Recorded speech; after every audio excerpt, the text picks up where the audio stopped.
Gente, boa noite. Uma alegria, mais uma vez, compartilhar da palavra de Deus com os irmãos. E mais uma vez, eu oro para que Deus faça frutificar as palavras expostas aqui, a nossa conversa, que isso frutifique na comunidade, né? Como eu disse no começo, eu acho muito bacana quando nós dedicamos tempo para refletirmos a respeito dessa temática, que não é uma temática muito conversada ou trabalhada às vezes, né? Quando o Israel Mazakorati me mandou o material dos pequenos grupos, né? Dessa temática que foi estudada, eu falei, poxa, que legal, né? Isso ser estudado nos pequenos grupos, como é bacana ver uma igreja que se propõe a refletir sobre isso. E quando nós estamos aqui reunidos, né, em torno dessa temática, mais uma vez nós estamos nos abrindo para possibilidades que Deus deseja operar e trabalhar e caminhos pelos quais Ele deseja nos conduzir. Então eu quero te encorajar, se o que for dito aqui de alguma forma mexeu com você ou te propôs ou te colocou à frente caminhos, né, passos a serem dados, eu quero te encorajar pela força do Espírito de Deus a seguir isso, né? Quer seja desenvolvendo a prática da confissão, quer seja desenvolvendo o ministério daquele que ouve, que intercede. Abrace isso, porque esse é um movimento do Espírito para a igreja dele, para a igreja do Cristo. E no primeiro dia nós falamos sobre confissão de pecados e intercessão, sobre essa relação e esse ensinamento bíblico. Não se trata apenas de um espaço para confessar os pecados, embora isso seja muito saudável, mas é a confissão e a intercessão. A ênfase é na intercessão, na oração, no poder da fé, no poder da oração, e Deus nos usando como instrumentos de cura na vida do irmão. Ontem nós falamos sobre o viver ou a vivência comunitária da fé. Nós somos um povo comunitário, nós somos o povo da comunhão, nós somos chamados para vivermos em comunhão, nós temos um só Pai, um só corpo, um só batismo, um só Senhor, uma só esperança. Nós partilhamos o Pai é nosso, o pão é nosso, o perdão é nosso, as tentações também são nossas, devem ser partilhadas. A intercessão para que sejamos livres do mal também é partilhado, é comum. Então ninguém ganha quando um cai e os outros não caem. Todos perdem na comunidade porque nós estamos ligados, fazemos parte de um mesmo corpo. Então temos tudo em comum, inclusive as tentações e a luta contra o mal e contra o pecado. E hoje gostaria de encerrar esse tempo de reflexão falando sobre a rota do pecado. Como é que a gente pode quebrar a rota do pecado? Eu disse aqui, tanto ontem quanto na segunda, que há uma espécie de rota do pecado. O pecado ele não é um negócio que acontece assim, da noite para o dia, inesperadamente. Eu tinha um professor que sempre repetia, né? Ninguém tropeça numa montanha, né? A gente tropeça em pedras, coisinhas pequenas, que às vezes nós não nos damos conta. E por vezes nós não nos damos conta que o pecado ele tem um processo até a sua consumação. Ele tem um processo até a execução do pecado. E nós leremos aqui a partir do texto bíblico como esse processo se faz. E quanto mais envolvido com uma prática pecaminosa nós estamos, menos a gente vai percebendo esse processo ou esse passo a passo do pecado, porque isso vai nos tornando natural, né? Eu não sei se você já percebeu ou se deu conta disso, mas provavelmente sim. Talvez quando você foi mentir pela primeira vez, né? Ou foi cometer um pecado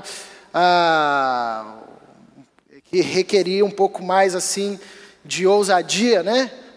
Por não fazer parte ali da sua rotina, talvez você sentiu temeroso, não foi uma coisa tão fácil, mas depois que você fez isso e continuou nessa prática, isso aí foi se tornando comum. É como se fosse um mentiroso, por exemplo, que quando vai mentir pela primeira vez, fica assim todo se entregando, suando frio, mas quando ele vai fazendo da mentira uma prática comum, ele vai se tornando especialista naquilo, ele vai dominando aquela rota, aquele caminho do pecado. Eu disse aqui, tanto ontem quanto pela segunda, que há determinados pecados com os quais nós nos relacionamos e acalentamos no nosso ser, né, guardamos em nós, na nossa prática, não trazemos para a luz, não expomos, não tratamos, que a gente vai ficando craque já nessa rota. A gente sabe quando fazer, como fazer, onde fazer, de quem esconder, como limpar os rastos, como amenizar a nossa consciência, como nos proteger dos confrontos. Eu costumo dizer que quando nós estamos numa prática reincidente do pecado, nós vamos nos afastando daquilo que pode nos confrontar. Então nós vamos deixando de ler a Bíblia porque é um ponto de confronto. Ou nós deixamos os textos que sabemos que irão confrontar aquela prática. Nós vamos nos afastando da comunhão, da nossa reserva de sabedoria. Tudo isso está inserido nessa lógica da rota do pecado, porque nós sabemos por onde o pecado passa, onde ele nasce, onde ele começa e onde ele vai culminar. Então a ideia é a gente refletir a respeito dessa temática, e eu quero refletir a partir do texto de Tiago, capítulo 1, a partir do verso 12. E foi muito legal, porque eu estava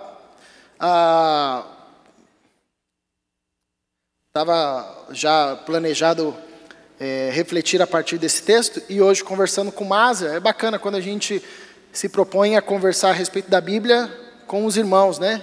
Novas visões vêm, né? As pessoas vêm falando outras perspectivas, e foi muito legal. A gente estava conversando sobre isso, e o Maza foi falando de alguns pontos interessantes, que eu vou falar aqui. Então, se for uma fala muito boa, agradeça ao Maza, tá? Se for muito ruim, agradeça a ele também, tá? Brincadeira. Vamos ao texto, diz assim: Feliz é o homem que persevera na provação, porque depois de aprovado receberá a coroa da vida, que Deus prometeu aos que o amam. Quando alguém for tentado, jamais deverá dizer: estou sendo tentado por Deus, pois Deus não pode ser tentado pelo mal e a ninguém tenta. Cada um, porém, é tentado pelo próprio mau desejo, sendo por este arrastado e seduzido. Então esse desejo, tendo concebido, dá à luz o pecado. E o pecado, após ter se consumado, gera morte. Meus amados irmãos, não se deixem enganar. Toda boa dádiva e todo dom perfeito vem do alto, descendo do Pai das luzes, que não muda como sombras inconstantes. Por sua decisão, Ele nos gerou pela palavra da verdade, a fim de sermos como que os primeiros frutos de tudo que Ele criou. Eu acho bacana nesse texto, dentre tantas coisas, que Tiago chama a comunidade para a maturidade e para uma perspectiva de responsabilidade da conduta cristã, da vida cristã e da relação com o pecado. Ele vai dizer, quando você for tentado, não joga isso para o ramal de Deus. Ou quando você estiver passando sobre forte tentação, e culminar no pecado, não diga que isso tem alguma coisa a ver com Deus, e nem com o diabo. Interessante nesse texto, nós sabemos que o diabo, ele quer nos derrubar, ele fica ao nosso redor, tentando nos seduzir, tentando nos gerar pressão, nos conduzindo ou tentando nos desviar, mas é interessante nesse texto como Tiago chama a responsabilidade para o cristão. Ele diz, cada um é tentado pelo seu mau desejo. Está com você. Está no seu coração. Antes de olhar para fora e terceirizar essa culpa, olha para o seu coração. Isso é interessante porque mesmo nós, salvos em Jesus Cristo, justificados em Jesus Cristo, por Jesus Cristo, nós ainda temos em nós essa luta da carne contra o Espírito. Nós ainda temos em nós um coração que deseja de forma destrutiva, que ainda carrega desejos maus. E Tiago coloca a responsabilidade para cada um. E ele sinaliza e diz, não jogue isso no colo de Deus e não justifique isso também em outro aspecto. Mas olha para o seu coração. Cada um é tentado pelo seu mau desejo. Cada um é tentado pela sua cobiça, né? E é interessante que ele estabelece um caminho que o pecado faz, bem pedagogicamente. E que eu acho mais bacana é que ele associa esse caminho que o pecado faz, do seu nascedouro até a culminação do pecado, com uma linguagem que nos lembra do processo gestacional. Eu acho isso muito interessante. Talvez é como se ele estivesse ensinando a comunidade que o pecar é como gestar um filho. Só que diferente da gestação de um filho, que gera um fruto de vida, o pecado gera um fruto de morte, mas gera alguma coisa. Então, acho bacana ele mostrar esse passo a passo do caminho do pecado e trazer essa temática e essa linguagem, que é uma linguagem que nos relembra desse processo de gestação. Uma semente que cai, que começa a crescer, que dá um fruto, né, no final do seu caminho, no final da sua caminhada. Vamos dar uma olhada aqui, aprofundada a partir desse texto, nessa rota do pecado. Onde se inicia isso? Se inicia com o que Tiago diz, cada um é tentado pelo próprio mau desejo. Então nós temos em nós, nosso coração, na nossa mente, no nosso centro de vontades e desejos, desejos que são para o mal. E Tiago estabelece aí o ponto de partida. Esse é o ponto de partida do pecado. É o que nós acalentamos no coração, é o que nós desejamos. Talvez por essa razão o apóstolo Paulo vai instruir os irmãos em Filipenses a respeito do que pensar, a respeito do que guardar no coração, a respeito do que nutrir aquilo que é bom, aquilo que é belo, aquilo que é louvável, aquilo que é de boa fama, aquilo que glorifica a Deus, aquilo que traz vida, em resumo, né? Então, o pecado se inicia no nosso mau desejo. Mas até aí é um mau desejo. É uma ideia, é um pensamento, é um desejo, é um interesse, é uma suspeita, é uma possibilidade, é uma fantasia que veio e vem. A gente não, o fato da gente pensar em alguma coisa já significa que já chegou, não tem mais como tirar, ele está aí, já veio, né? Não teve como evitar antes porque já chegou o pensamento, já chegou o desejo. Então, o início dessa rota do pecado é o próprio mau desejo. Cada um é tentado pelo próprio mau desejo. Só que ele vai para um outro nível, ou para um segundo momento, onde ele deixa apenas de ser um mau desejo e passa a ser agora uma força que nos atrai e que nos arrasta.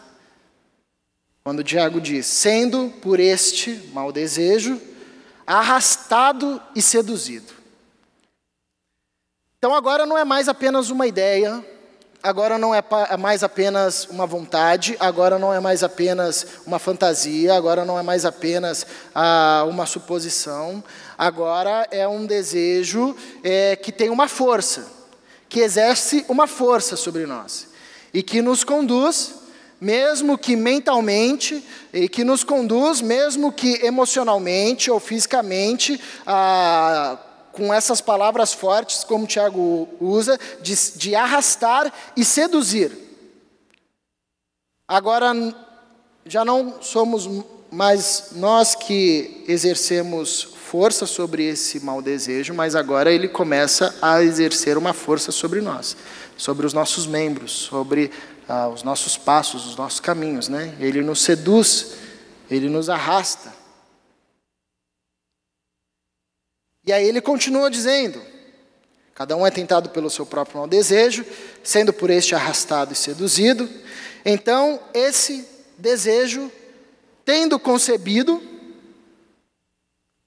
deixou de ser apenas uma ideia, passou a exercer uma força, deixou de ser apenas uma força, ele foi concebido, ele foi gestado. E aqui já nos relembra, aparecer aqui, né? Senão os irmãos não vão ver, né? Ele já passou, ele está aí, já está posto. E aí eu acho legal essa linguagem que ele usa, né? Então esse desejo, tendo concebido, dá à luz o pecado. Olha que interessante essa linguagem, que é uma linguagem da gestação. Então antes era um desejo, um mau desejo, que passou a exercer uma força sobre o crente, sobre a pessoa. E não apenas passou a exercer uma força, mas ele passou a ter uma existência, foi concebido. Passou a crescer. E quando cresceu, depois do período de gestação, deu à luz. Deu à luz ao pecado. E se consumou. E o pecado, após ter se consumado, gera morte. Então é isso que está posto aí no texto de Tiago. Cada um é tentado pelo seu próprio mau desejo. Esse mau desejo arrasta e seduz. E ao arrastar e ao seduzir, ele então é concebido, ele ganha forma. Ao ganhar forma, ele passa pelo seu período de gestação, quer curto, quer longo, mas ele já está aí, o fruto já está aí, é uma questão de tempo para que ele nasça, e o pecado dá à luz. E quando esse mau desejo dá à luz ao pecado, e aí o pecado ele é consumado, e essa consumação conduz à morte, gera morte. Essa é a rota do pecado. Seja um grande pecado ou um pequeno pecado, passa por essa rota. E quanto maior for a nossa reincidência, mais natural e rápido esse processo se torna. Quanto mais acomodados ao pecado nós ficamos, mais natural isso vai se tornando, mais automático isso vai se tornando, e nós nem nos damos conta desse processo. Dependendo, pecados que nos expõem em uma relação mais destrutiva, talvez nós conseguimos perceber passo a passo disso. Pecados talvez que nos exponham a uma relação menos destrutiva, talvez aconteça esse processo de uma forma muito rápida, a gente nem se dá conta. Mas o pecado, ele não acontece assim. Eu acho interessante esse destaque a partir desse texto. O pecado, ele é gestado. O pecado, ele é pensado. O pecado, ele é nutrido. O pecado é carregado no ventre. O pecado, ele é parido. E ele traz um filho, e que é a morte. Olha que interessante a gente olhar um caso bem conhecido, que é o caso de Davi. Texto que se encontra em 2 Samuel, capítulo 11. Na primavera, época em que os reis saíam para a guerra, Davi enviou para a batalha Joabe com seus oficiais e todo o exército de Israel. E eles derrotaram os amonitas e cercaram Rabá. Mas Davi permaneceu em Jerusalém. Uma tarde, Davi levantou-se da cama e foi passear pelo terraço do palácio. Eu até destaquei algumas frases em vermelho, porque é interessante esse aspecto da narrativa, em mostrar que Davi baixou a guarda, né? Quando todos os reis saíram para a guerra, como de costume, com os seus exércitos, o seu povo vai para a guerra, e Davi, que era um guerreiro, né? Davi, ele era um guerreiro nato, né? Ele fica no palácio. E enquanto o povo está lá se degladiando na guerra, ele está no palácio passeando, né? Sai da cama à tarde, vai passear pelo terraço do palácio, né? Parece que há aí uma sinalização de um Davi que se acomodou ao conforto do palácio e baixou as guardas, né? Baixou a sua proteção, estava desatento, estava vulnerável, né? E olha que interessante, continua o texto. Do terraço, viu uma mulher muito bonita tomando banho e mandou alguém procurar saber quem era ela. Disseram-lhe, é Batseba, filha de Eliã e mulher de Urias, o hitita. Davi mandou que a trouxessem e se deitou com ela, que havia acabado de se purificar da impureza da sua menstruação. Depois voltou para casa. A mulher engravidou e mandou um recado a Davi dizendo que estava grávida. Eu acho interessante essas palavras destacadas, esses verbos, né? Essas ações de Davi. Ele viu, ele mandou procurar se informarem a respeito daquela mulher, ou seja, ele viu, ele se informou, ele mandou que a trouxessem para ele e ele se deitou. Há um processo aqui, né? Não foi assim um negócio no susto. Foi um processo elaborado, foi uma rota. Ele viu, ele se informou de quem era, ele mandou trazer e ele se deitou. É interessante pensar isso na figura de Davi, porque o rei de Israel, sobretudo nesse início de monarquia, ele era o escolhido de Deus. Ainda mais Davi, um homem piedoso, né? Nós estamos falando de um homem piedoso. Um homem que conhecia a lei do Senhor.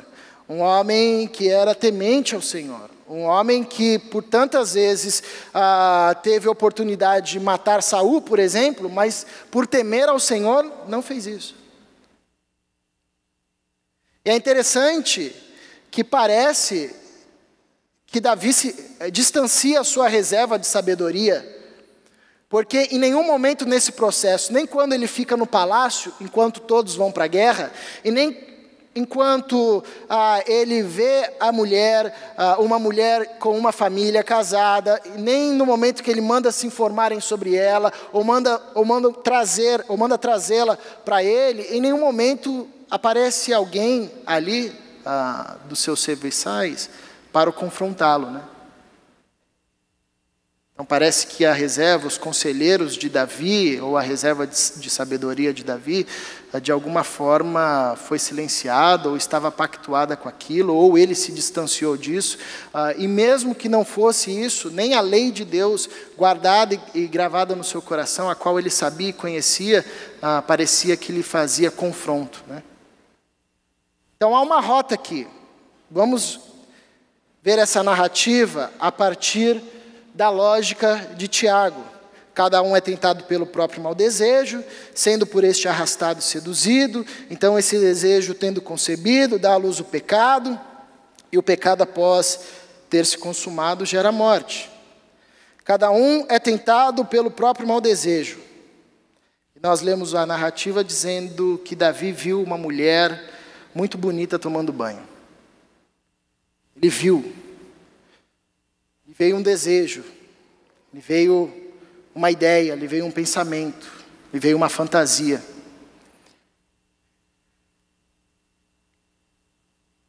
E ele foi arrastado e seduzido por essa ideia. Não era mais apenas um devaneio da sua cabeça, não era mais apenas uma paisagem do seu passeio no fim da tarde, agora era um desejo que lhe arrastava, sendo por este arrastado e seduzido. Então Davi mandou alguém procurar saber quem ela era.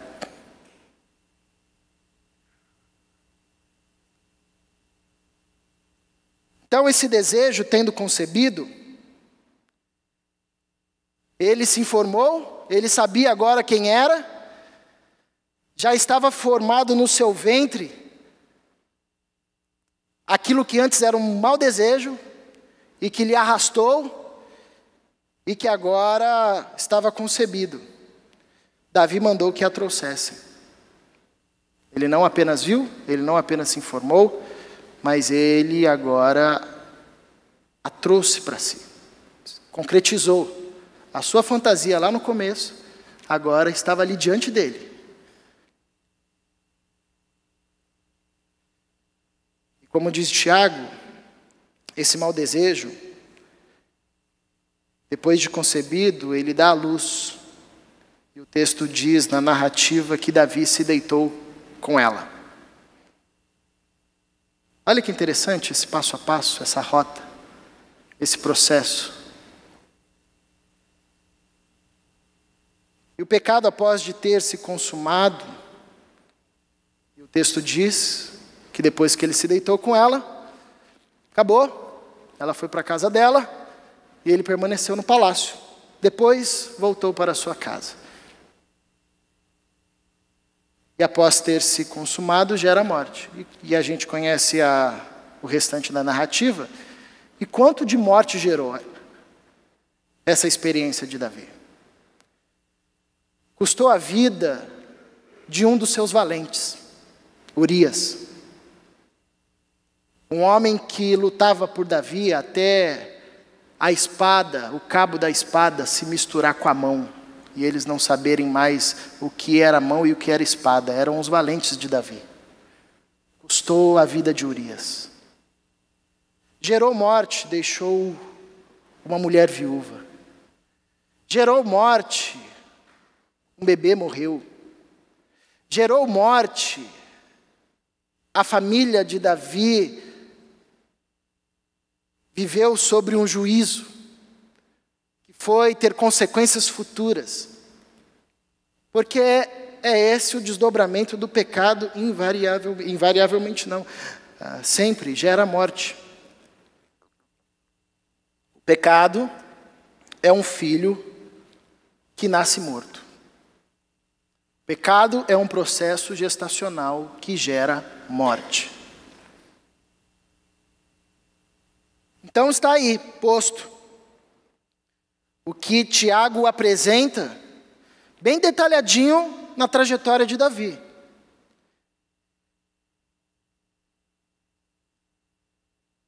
Mas assim como tem uma rota do pecado, há também uma rota de restauração. E esse é o objetivo de refletirmos aqui sobre confissão, intercessão, sobre confissão de pecados. Porque assim como há uma rota de pecado, e por essa rota nós caminhamos por muitas vezes, a confissão de pecado nos é um instrumento nas mãos de Deus e um meio pelo qual nós podemos reverter isso e trilhar a rota da restauração. Então, assim como Tiago nos apresenta a rota do pecado, a rota da destruição, a rota da queda,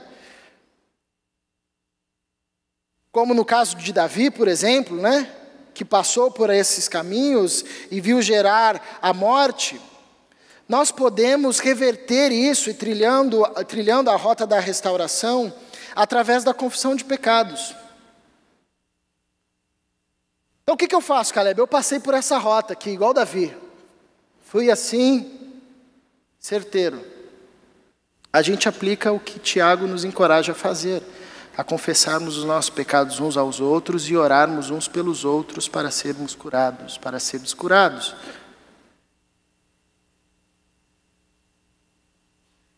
E essa prática, nas mãos de Deus, faz um milagre. No local que antes imperava a morte, ele faz nascer vida, ou faz nascer cura, como diz Tiago. Confessem os vossos pecados uns aos outros, e orem uns pelos outros para serdes curados. Então, se antes o resultado dessa rota gerava morte, agora, por causa de uma prática espiritual da qual nós somos encorajados a viver no meio da comunhão e da comunidade, Deus opera através da vida do irmão e faz com que aquilo que antes era morte se transforme em vida ou cura. Ou como diz João, se alguém vir seu irmão cometer pecado, ore a Deus e Deus dará vida, como nós vimos ontem. É também mais um meio para trilharmos a rota da restauração. Porque essa é a mensagem do Evangelho. Nós trilhamos a rota da morte e do pecado, porém, é possível experimentarmos a graça. Foi isso que o filho pródigo experimentou. Ele trilhou a rota do pecado. Mas quando ele caiu em si, ele disse: eu vou voltar e vou me confessar para o meu pai. E ele voltou e foi restaurado. A comunidade é um local da restauração. Nós estamos sempre nessa luta em trilhar a rota do pecado. E muitas vezes nós caímos e cedemos. Mas esse não é o fim. Se fosse o fim, não haveria evangelho. Se fosse o fim, não haveria a mensagem da cruz. Se fosse o fim, não haveria a mensagem da ressurreição. Nós somos o povo da ressurreição. Cristo não está mais entre os mortos. Cristo vive. O nosso olhar é a partir da ressurreição. E o olhar da ressurreição é um olhar que nos faz ver a rota da restauração. E a prática da confissão e da intercessão faz com que aquilo que foi fruto de morte agora se transforme em fruto de vida. Então nós temos a rota do pecado, nós temos a rota da restauração, que é possível trilhar a partir da prática da confissão, da intercessão. E foi legal hoje que em conversa com o Maza, ele sinalizou algo que eu achei incrível, não tinha percebido no texto. Que nós, além de termos a rota da restauração, temos também uma rota de fuga. Paulo diz que nós não precisamos mais seguir os impulsos da nossa carne. Que nós não somos mais escravizados ou conduzidos pelos principados e potestades que aí estão. Nós não somos mais escravos do pecado, e é isso que ele diz aos Efésios. Nós temos alternativa em Deus, pelo Espírito de Deus, nós podemos quebrar a rota do pecado.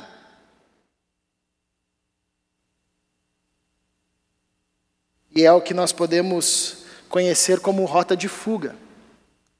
Tiago diz então: cada um é tentado pelo próprio mau desejo, sendo por este arrastado e seduzido. Quando nós olhamos Jesus falando em Mateus, no Sermão da Montanha, até usei esse texto aqui na segunda-feira, Jesus disse, mas eu lhes digo, qualquer que olhar para uma mulher e desejá-la, cometeu adultério com ela em seu coração. Jesus ensina aos seus discípulos que o pecado não é apenas o pecado da ação, mas nós também pecamos da intenção.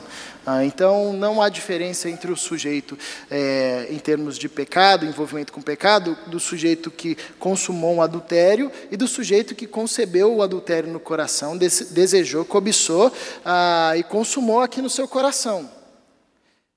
Então, a partir dessa fala de Jesus, assim que o mau desejo nasce, e ele já passa para um outro estágio que nos seduz e nos arrasta, e aí então é concebido, nós já pecamos.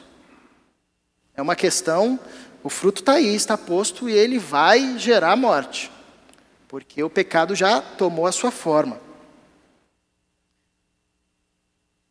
É possível que a gente interrompa esse processo. Como que nós fazemos isso? Cada um é tentado pelo próprio mau desejo. Quando o mau desejo vem no nosso coração, na nossa mente, vem tentando nos seduzir, nos arrastar, ganhando forma, tentando ser gestado, nós recorremos ao escape. Nós recorremos à vivência comunitária da fé. Nós recorremos ao irmão, nós recorremos às práticas espirituais, nós recorremos às ferramentas poderosas em Deus para nos firmar no caminho da fé, para nos auxiliar a resistir às tentações. E é o texto que nós lemos ontem, de 1 Coríntios capítulo 10, quando Paulo diz: não sobreveio a vocês tentação que não fosse comum aos homens, e Deus é fiel, Ele não permitirá que vocês sejam tentados além do que podem suportar. Ele mesmo lhes providenciará um escape para que possam suportar. Então, se quando nós percebemos a rota do pecado no seu início, e ao invés de nós deixarmos que sigamos o fluxo dessa rota do pecado, nós usufruirmos do benefício da comunidade ou de tantas ferramentas dadas por Deus para resistirmos ao pecado, nós encontramos uma rota de fuga. Quer seja pela confissão, e aí, como eu disse ontem, o viver comunitário da fé nos ensina não apenas a confessar os pecados, mas também confessar as tentações. Irmão, ora por mim, eu estou sob forte tentação. Irmã, ora por mim, porque eu estou com esse mau desejo aqui na minha mente, 24 horas, não sai. Irmão, interceda por mim. Irmão, me ouça. Irmão, me dê uma palavra de confronto, que ilumine, que me revele e que me confronte nesse mau desejo que está na minha mente. Nós temos uma rota de fuga através da intercessão. Ore a todo instante, intercedam uns pelos outros. Nós temos uma rota de fuga através da comunhão. Não se distancie, não se isole. Vá para a comunhão, peça ajuda, partilhe, tire as máscaras, abaixe a guarda, não se justifique. Evidencie os maus desejos que estão povoando a sua mente e seu coração. A meditação na palavra, o refletir na palavra, o estudar a palavra, o buscar a palavra, a oração e tantas outras práticas de fortalecimento espiritual que nos ajudam na resistência do pecado. São elas rota de fuga. Quando nós lançamos mão dessas rotas, ou dessa rota de fuga, essa rota de Tiago é quebrada. Então, se antes nós éramos tentados pelo nosso próprio mau desejo, e isso nos seduzia e arrastava, e depois era concebido, e depois gerava o pecado, e depois era consumado, gerando a morte, agora, graças à rota de fuga, nós podemos quebrar isso, nós não precisamos trilhar essa rota do pecado. Esse é o poder da salvação operando em nós. Nós não precisamos ser levados pelo fluxo carnal, nós não precisamos ser levados pelo fluxo do pecado. Em Cristo nós temos poder para resistir às tentações, para resistir ao pecado, para quebrar a rota do pecado, para utilizar-se da rota de fuga, para ser abençoado pelo benefício da comunidade. E assim perceber que o fruto que nasce disso não é morte, mais vida. Agora, aplica essa rota de fuga, por exemplo, na narrativa de Davi. Imagine ele andando à tarde pelo palácio e quando viu Batseba, ele veio o desejo no coração, se ele mandasse chamar, não Batseba, mas se ele mandasse chamar Natã. Chama Natã. Cadê o Natã? Eu preciso dele. Mas por quê? Porque eu estou prestes a pecar. E se ele tivesse recorrido a Natã? Ou se ele se trancasse no quarto e começasse a cantar as suas poesias? Ou se ele relembrasse da lei do Senhor, do decálogo? Ou se ele chamasse os seus sábios, ou se ele chamasse os seus conselheiros, se ele se utilizasse de uma rota de fuga, Urias viveria. Batseba estaria com seu marido e com a sua família. Sua família seria preservada.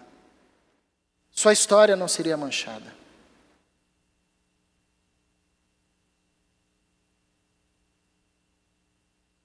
Deus, pelo seu Espírito que habita em nós, nos dá a possibilidade de uma rota de fuga, de quebrar a rota do pecado. E quando isso acontece, o resultado é vida, que a gente nem imagina. Casamentos são preservados, filhos são preservados, relações são preservadas, nossa saúde é preservada, nossa integridade emocional é preservada, nossa sexualidade é preservada, nossa sociedade é preservada. Esse é o ministério que nós temos. Porque quando nós exercemos isto, ao mesmo tempo que nós estamos nos preservando, nós estamos julgando o mal, que é o que aprendemos com Jesus na tentação do deserto. Quando ele é tentado por Satanás, e por 3 vezes ele recusa as propostas de Satanás. Ele está fazendo oposição ao mal, resistindo ao mal e mandando um recado claro a Satanás, que ele, Jesus, não é cooperador na propagação do mal. Parou. O mal bate em Jesus e não continua. O diabo não pode contar com Jesus e não encontra em Jesus nenhum espaço para apoiar-se. Que era o que o primeiro casal teve a oportunidade de fazer. Quando eles estavam diante da árvore do conhecimento do bem e do mal e diante da árvore da vida, existia ali a possibilidade de julgar o mal. Ao ser tentado pela serpente, se o casal dissesse: olha, nós não vamos comer da árvore do conhecimento do bem e do mal, nós vamos comer da árvore da vida, o mal estaria encerrado. Ele não propagaria a sua maldade. A história seria construída não a partir dos desdobramentos da árvore do conhecimento do bem e do mal, mas a partir dos desdobramentos da árvore da vida. Seria uma outra construção, marcada pela plenitude e não pela contradição, marcada pela vida e não pela morte. Toda vez que nós estamos diante de um mau desejo, é como se nós estivéssemos diante da árvore do conhecimento do bem e do mal, da árvore da vida. Tendo a possibilidade de construir a história a partir da lógica da plenitude da árvore da vida ou a partir da contradição da árvore do conhecimento do bem e do mal. Quando nós estamos diante de uma ideia que vai fazer com que a gente fuja do nosso casamento, numa relação extraconjugal, isso nos nasce no coração, muito sofrimento pode ser poupado se usarmos o escape dado por Deus. Está à disposição do cristão, porque nós não somos mais conduzidos pelo nosso impulso. Quando nós estamos diante de um projeto maligno, anti-reino de Deus, que vai gerar destruição, nós podemos fugir disso e quebrar essa rota com os escapes possíveis e disponíveis ao cristão. Quando nós utilizamos da rota de fuga, o resultado é vida e não morte.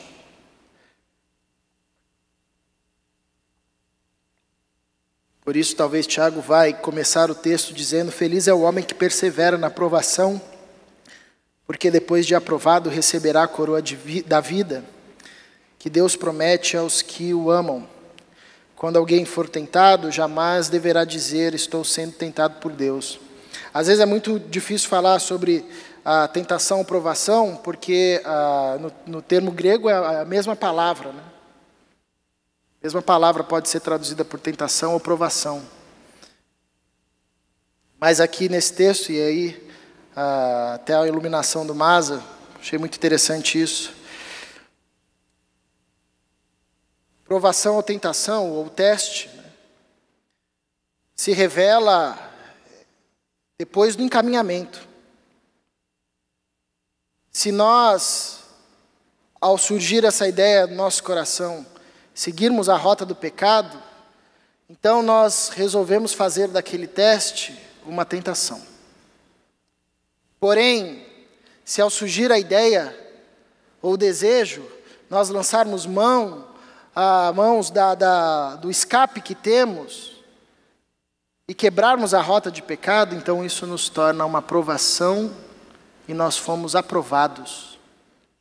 E os aprovados recebem a vida. Sempre estamos diante de um teste que poderá resultar em morte ou em vida. Caso o resultado do teste seja morte, significa que trilhamos o caminho da tentação. Caso o resultado do teste seja vida, então saberemos que trilhamos o caminho da provação. O Espírito de Deus em nós nos dá capacidade para quebrarmos a rota do pecado. Nós não seguimos mais o fluxo da nossa carne. Por isso que é tão difícil compartilhar, porque ainda existe uma intensa luta. Se nós não tivéssemos o Espírito de Deus em nós, essa luta nem existiria. Nós seguiríamos o fluxo normal da rota do pecado. Mas porque o Espírito de Deus agora habita em nós, formando em nós uma nova consciência, uma nova mentalidade, um novo viver, quando nós percebemos esse mau desejo nascendo no nosso coração, nós somos encorajados pelo Espírito, que a todo instante nesse processo fala com a gente, nos conduz, nos confronta, nos ensina e diz: fuja daí, saia daí, não vá por aí, isso vai gerar morte. Mais uma vez, a prática da confissão de pecados e a intercessão nos ajuda muito nisso. Uma igreja que vive a prática constante da confissão e intercessão é uma comunidade onde há restauração aos que caem. Então, mesmo quando nós trilhamos a rota do pecado, se nós fazemos da confissão e da intercessão uma prática comum, nós seremos uma comunidade que restaura os irmãos. Uma comunidade que vive constantemente a prática da oração e da intercessão é uma comunidade onde há escape aos que estão sendo tentados. Nós temos escape, nós temos a comunidade ao nosso favor, nós temos irmãos que intercedem por nós, nós temos irmãos que lutam por nós, nós temos irmãos que estão à nossa disposição, nós temos irmãos que querem enfrentar e lutar com a gente as nossas lutas, nós partilhamos isto, nós não estamos sozinhos. É uma comunidade onde há recomeço e possibilidade de refazer os caminhos. Trilhou-se o caminho de morte, viu gerar o fruto da morte. Uma comunidade onde essa prática é constante, nós podemos refazer os caminhos. Nós podemos refazer os laços, nós podemos trabalhar e investir para que a vida continue, para que a vida floresça onde nasceu morte. Há encorajamento mútuo à vitória. Como eu disse no começo, o pecado do meu irmão não me é motivo para exercer a maledicência ou o julgamento, mas é combustível de oração. Nós vivemos nos encorajando à vitória. Persevere, persista, lute, confesse, opte pela rota de fuga, não deixe se levar pela rota do pecado, quebre isso.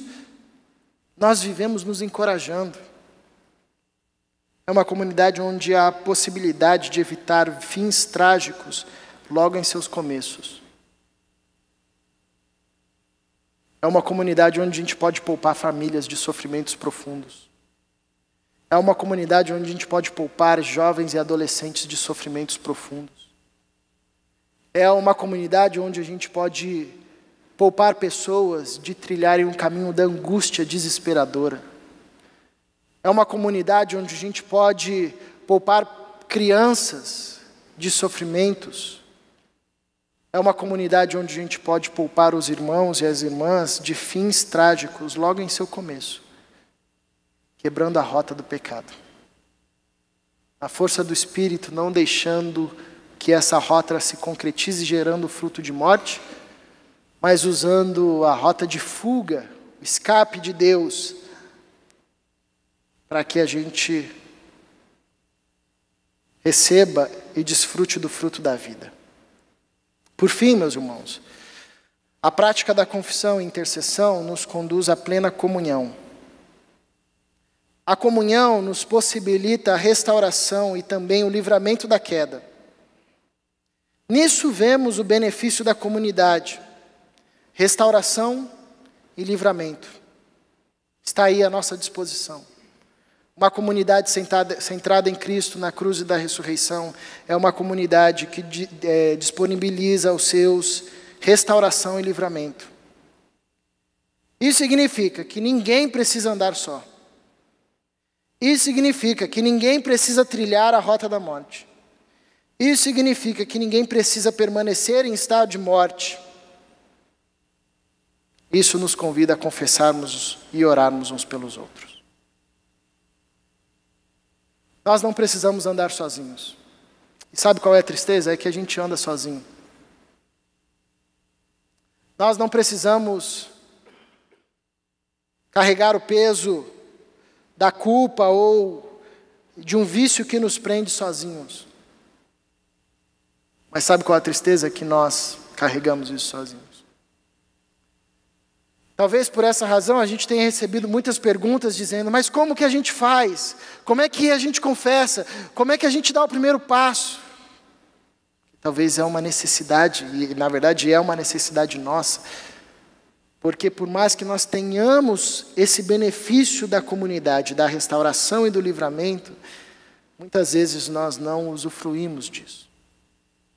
Então meu desejo, para mim e para os irmãos, a partir dessas reflexões, é que o Espírito Santo nos conduza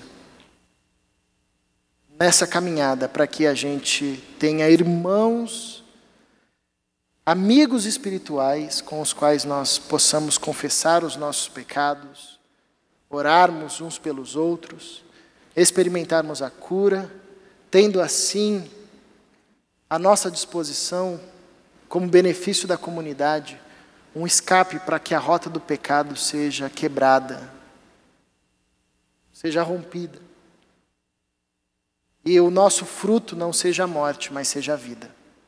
Para nós, na nossa família, no nosso trabalho, nas nossas relações, na nossa comunidade de fé. Que o Espírito Santo de Deus te encoraje a viver essa prática, a se submeter a essa prática com um irmão ou uma irmã, e que Ele te encoraje a proporcionar essa prática, sendo um cristão maduro, disponível aos irmãos, confiável, com autoridade, com quem a comunidade sabe que pode contar, com quem a comunidade, os irmãos sabem que é um irmão de oração, com quem a comunidade reconhece ali um cristão que crê no poder da oração, que acolhe, que intercede, que vivamos, de fato, a plenitude da comunhão dada por Deus em Cristo Jesus à sua igreja, porque nisso nós somos restaurados, nós somos livres e experimentamos essa possibilidade de quebrarmos a rota do pecado. Eu quero orar com você e por você, orar por nós, por mim também, para encerrarmos esse tempo.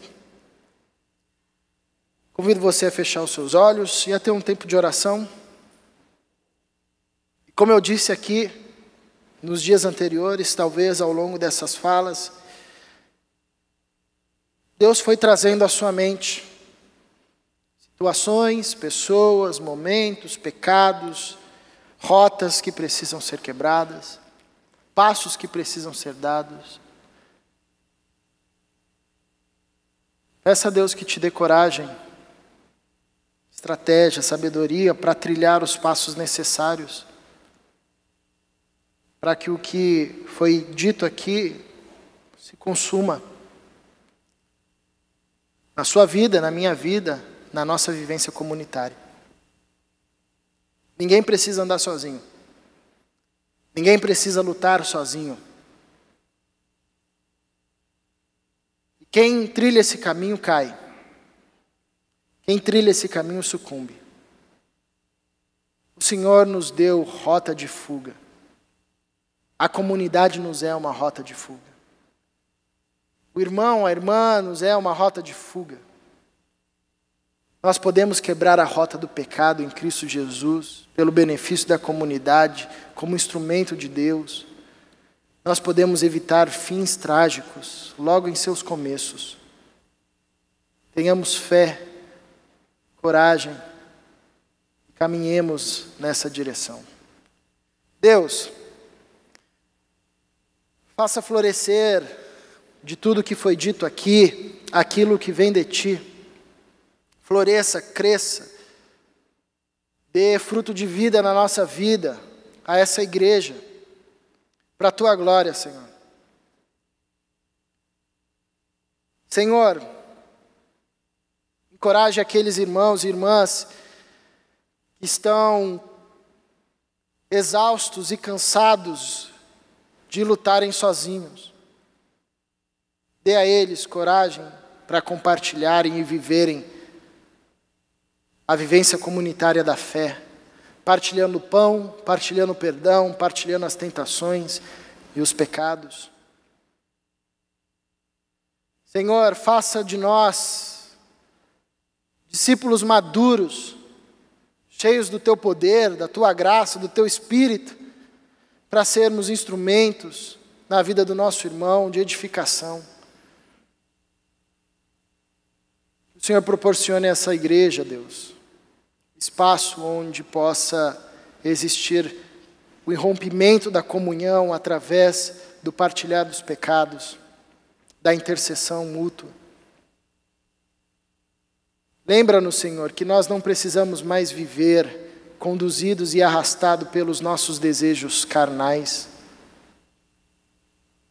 Teu Espírito opera em nós, o poder da ressurreição opera em nós. A saída, a possibilidade de construir história não mais pela morte, mas sim pela vida. Capacita-nos, fortifica-nos, Senhor, para que trilhamos esse caminho, para a Tua glória, em Cristo Jesus. Amém.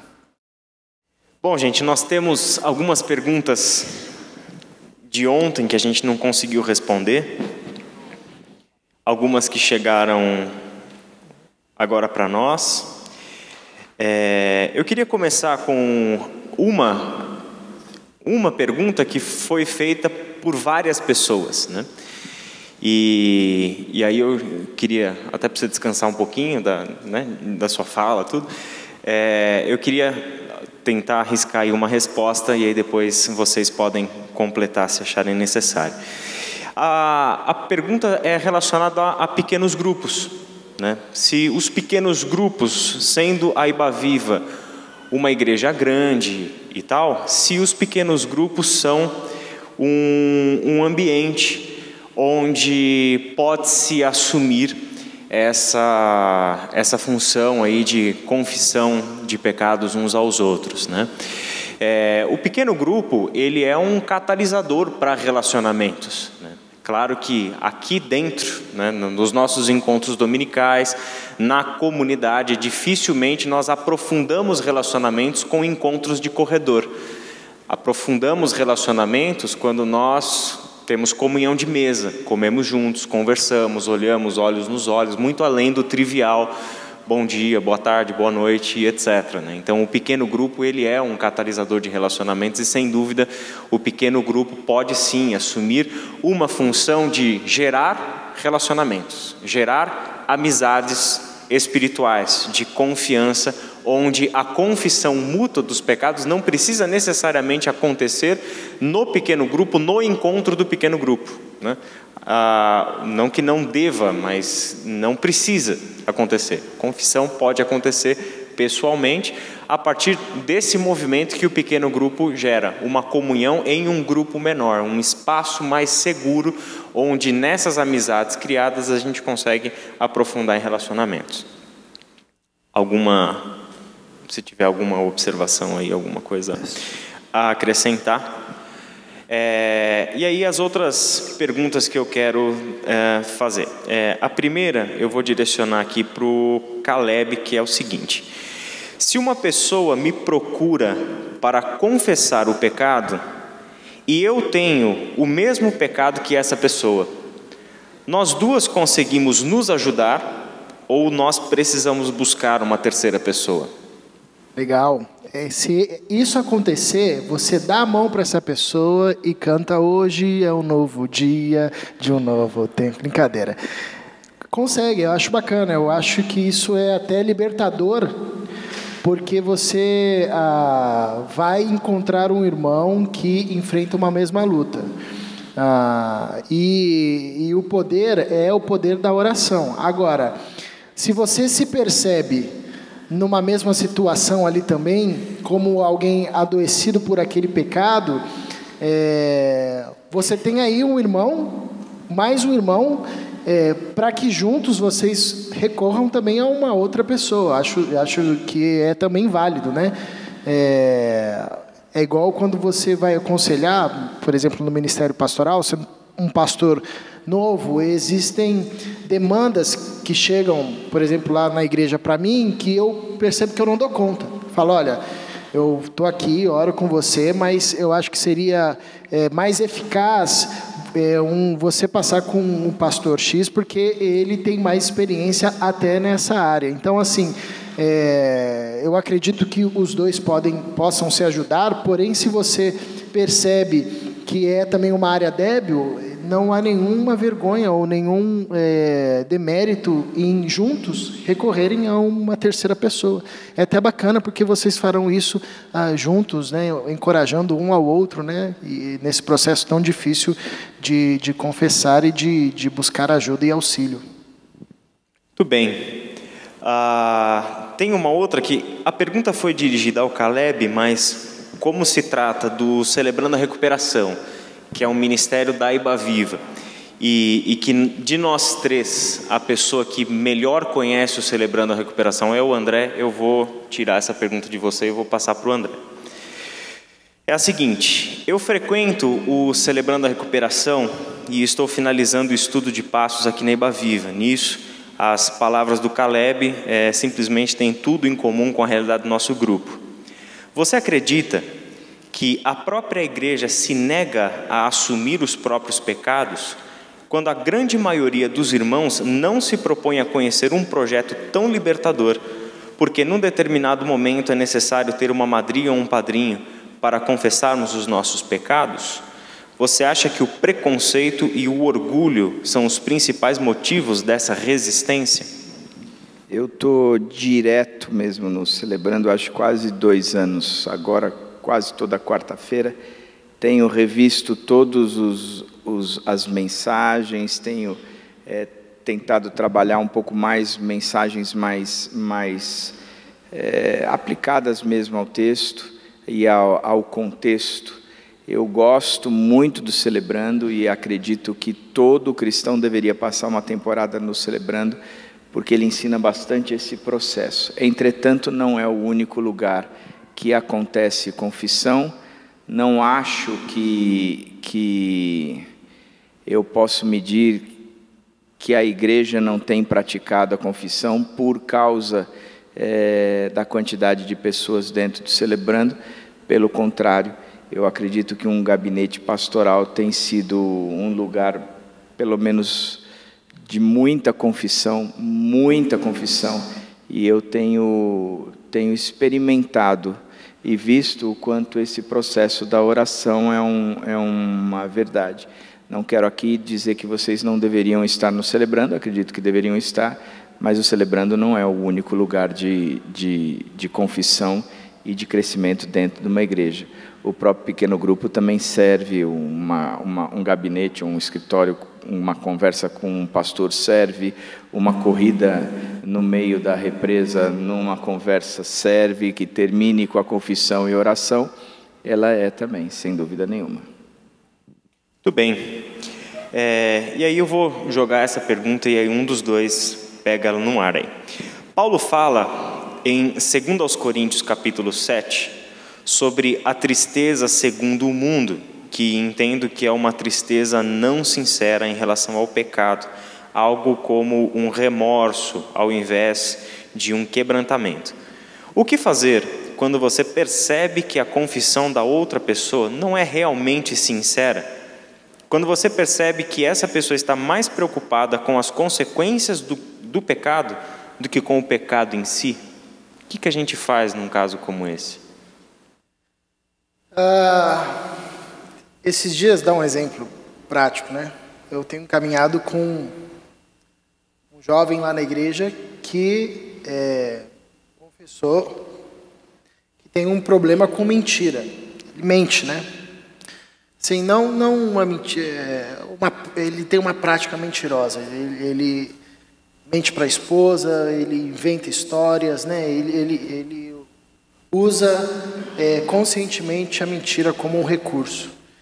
E um gabinete que eu estava fazendo com ele, ele começou a contar uma história, e eu, na hora, tive a sensação de que ele estava mentindo, né?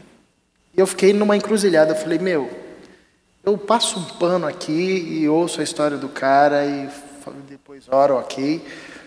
Ou eu confronto ele e falo, isso que você está falando é verdade ou é mentira? Né? Eu não tinha tanta intimidade, né? Embora a gente está caminhando há um pouco tempo. E no fim da fala dele, eu fiz a pergunta. Falei, isso que você está falando é verdade ou você está usando daquilo que é um pecado, né? A mentira. Você está mentindo. Essa história é uma mentira.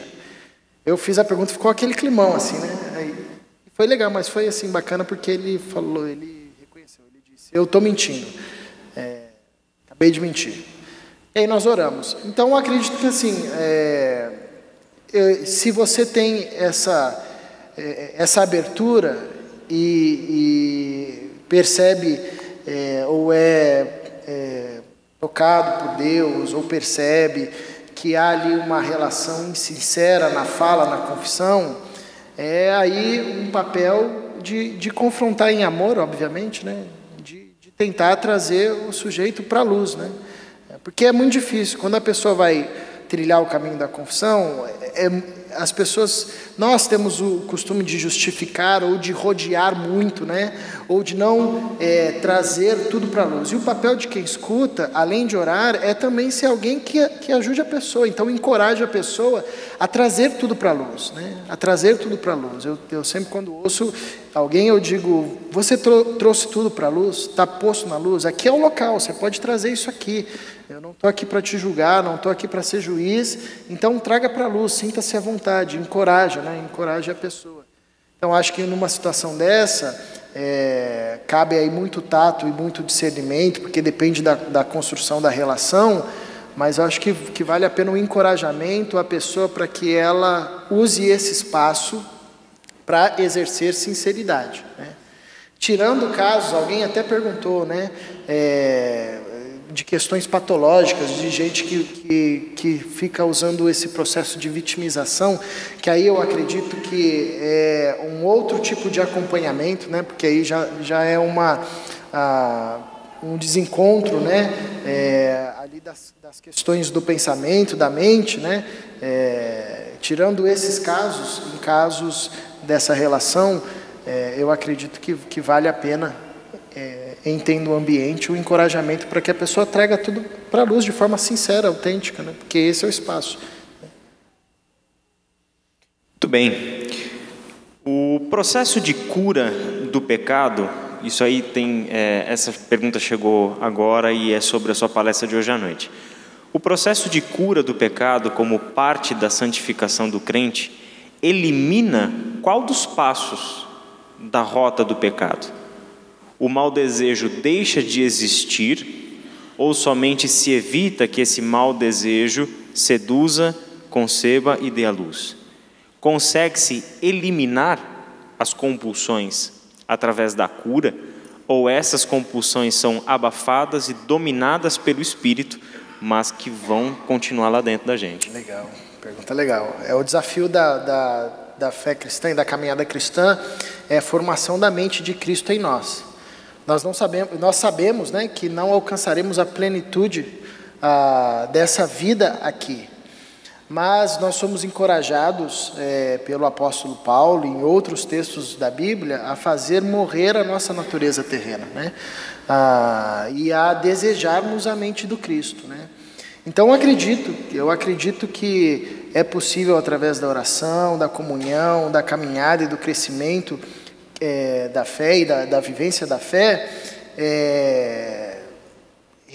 convertermos, né, destruirmos estruturas mentais ou lógicas que antes nos conduziam à morte, e vivermos com uma nova mentalidade, não na sua plenitude, mas com a abrangência máxima possível na nossa vivência, né?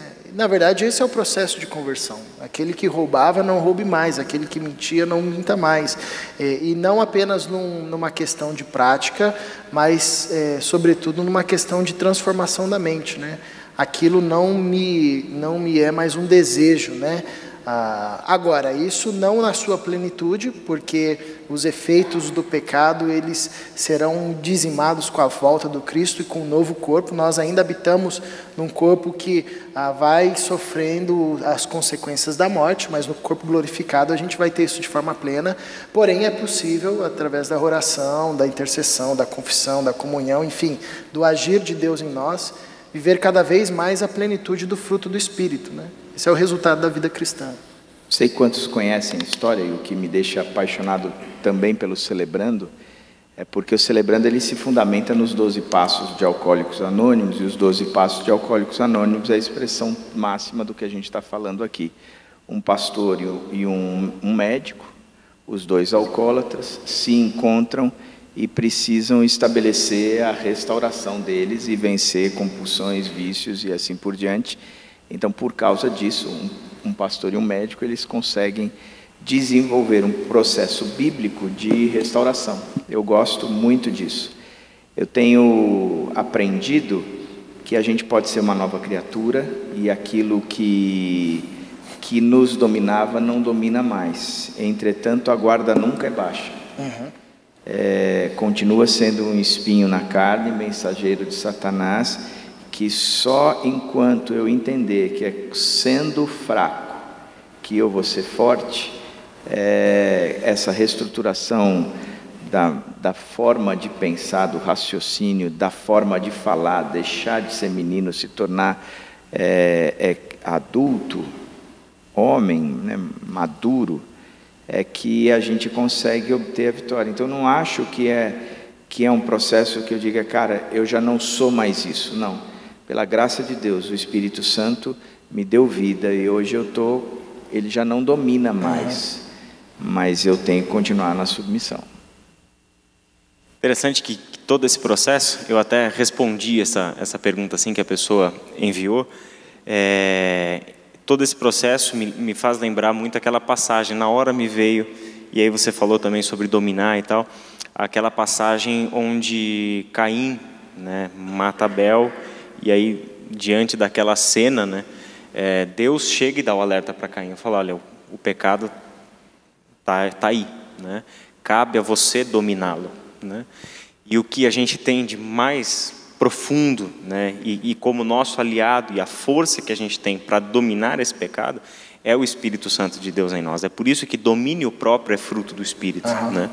Por isso que a gente pode sim dominar o pecado na medida em que nós estamos trilhando um caminho de maturidade, né? O desenvolvimento do fruto do Espírito é o que vai fortalecer em nós essa luta, e essa luta vai ser constante, né? Essa luta é uma luta diária e contínua nossa, né? Eu entendo, eu concordo e eu incentivo, sem dúvida nenhuma, o Espírito Santo. Agora, quem quer uma vida transformada vai cair de cabeça no estudo da palavra, porque ele vai ter que entender, eu preciso pensar diferente, e é que nem a formatação de uma HD de um computador, onde você formata, mas você não vai colocar mais o sistema Linux, você tem que colocar o Windows, né? Na minha porcaria, mas você tem que substituir o sistema operacional. Então, para que eu substitua o meu sistema operacional, eu preciso dos valores bíblicos, para que o Espírito Santo tenha total liberdade de agir em cima desses valores. Sem estudo da palavra e sem se render ao Espírito Santo, esquece, não vai. E é estudar, não é ler, é estudar, não vai. Às vezes a tentação é tão intensa e repentina que até orar pedindo livramento parece nos colocar emocionalmente mais próximos da tentação. Nesse caso, além da confissão e pedido de ajuda a irmãos, não seria aconselhável lançar mão do louvor e adoração como uma espécie de pronto socorro até que venha a ajuda externa? Em outras palavras, o louvor não seria uma ferramenta útil para refrear o fluxo na rota do pecado? Acho que dentro do que você falou, né, você citou ali a confissão, você citou a leitura da palavra, a meditação, a oração e louvor e tantas outras disciplinas também, ao meu ver, se encaixam ali, né? Quer dizer, é uma rota de fuga que é composta por diversas coisas que a gente mencionou aqui, né? A contar com a ação do Espírito, ou seja, saber que não estamos sozinhos e que Deus é nosso aliado, a leitura e a meditação da palavra, né? Então, são outras coisas. Você acha que o louvor é uma dessas? Acredito que o Elben César, né, pastor, faleceu recentemente. Ele escreveu um livro bem fininho chamado Práticas Espirituais, né? E ele lista ali diversas práticas espirituais que o cristão é chamado, encorajado nas Escrituras a desenvolver, né? A confissão, a oração, a intercessão, o jejum, o louvor. São ferramentas que agregam a nossa fé, nos alimentam, nos fortalecem. Então, acho que tanto o louvor, quanto a leitura da palavra, quanto a oração, quanto o jejum, quanto a confissão, são instrumentos nas mãos de Deus e que nos auxiliam na luta contra o pecado, né? E até mesmo contra a tentação, né? Jesus, quando foi para o Getsêmani com seus discípulos, né, o texto de Lucas diz que eles dormiram, né, de medo, eles estavam cansados, um clima tenso ali, né, e Jesus pede para que seus discípulos orem, intercedam, né. Então ele lança a mão ali de um instrumento que estava à sua disposição, né, a oração. Mas acredito que outros instrumentos e outras práticas espirituais que nós temos nas Escrituras nos ajudam, né? Nos ajudam também nesse processo, como louvor. Muito bem. Caleb, eu queria te agradecer por esse tempo que você dedicou a nós aqui, por todo esse conhecimento que você trouxe, tua piedade em tratar esse assunto, tua humildade em compartilhar o que Deus tem colocado no seu coração. Muito obrigado mesmo por você estar aqui com a gente. Gostaria que a gente agradecesse o Caleb com uma salva de palmas, é possível? Obrigado.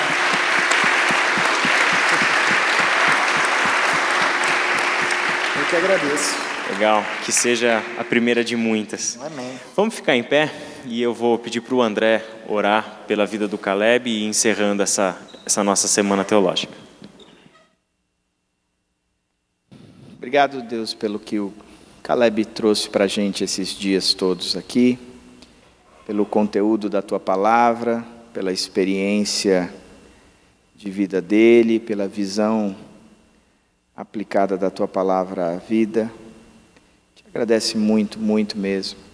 Obrigado pela oportunidade da própria igreja estar conhecendo o Caleb, ele também está conhecendo a igreja. Te coloca essa relação diante do Senhor também, para a gente entender o futuro dele, da gente. A gente também pede pela família dele, pela Mirna, os 2 filhinhos, que o Senhor abençoe ricamente essa família, que o Senhor blinde com o seu amor, que eles cresçam cada vez mais experimentando da Tua graça, da Tua misericórdia e da comunhão com o Senhor, Pai. Abençoa também a nossa noite agora, que o Senhor nos leve de volta para casa, que seja uma boa noite de descanso e que tudo aquilo que nós ouvimos possa ressoar dentro do coração da gente, para a honra e glória do Teu próprio nome. E em nome do Senhor Jesus que nós oramos. Amém.